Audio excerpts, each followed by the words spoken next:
अगर आप भी चाहते हैं पीके एंटरटेनमेंट की ऑडियो वीडियो सबसे पहले आप तक पहुंचे, तो लाल बटन को दबाकर चैनल सब्सक्राइब करें और बेल आइकन दबाएं।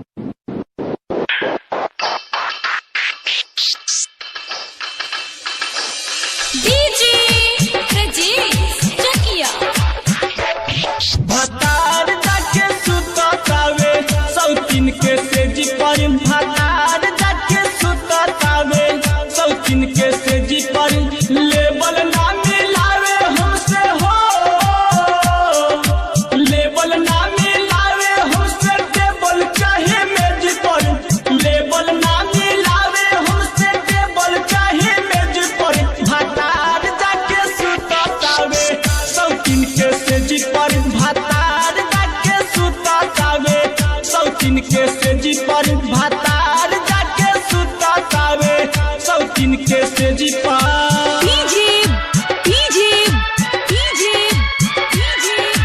रजीस Rajis Rajis Rajis Chakiya Chakiya Chakiya music by Munna Raj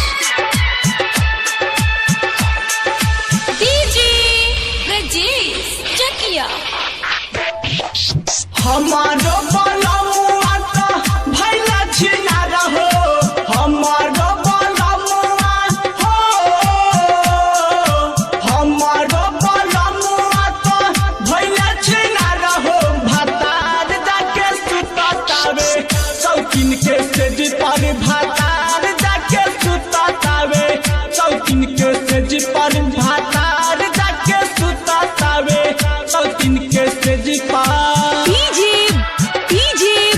DJ DJ Rajis रजीस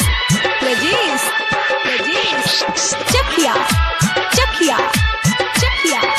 Raj studio station road Shivoli DJ Rajis चकिया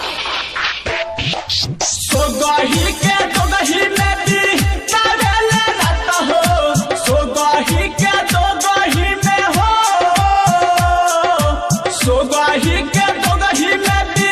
कावेले रात हो भतार जाके सुतावे सौतीन के सेज पर भतार जाके सुतावे सौतीन के सेज पर भतार जाके सुतावे सौतीन के सेज पर DJ DJ DJ DJ Rajis Rajis Rajis Rajis Chakiya Chakiya Chakiya चकिया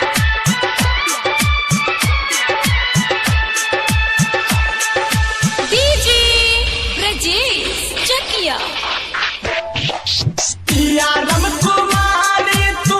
ठीक नहीं करला पिया राम कुमार हो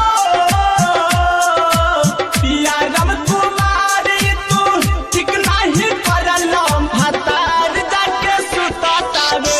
सौतीन के सेज पर भतार जाके सुतावे सौतीन के सेज पर भतार जाके सुतावे सौतीन के सेज पर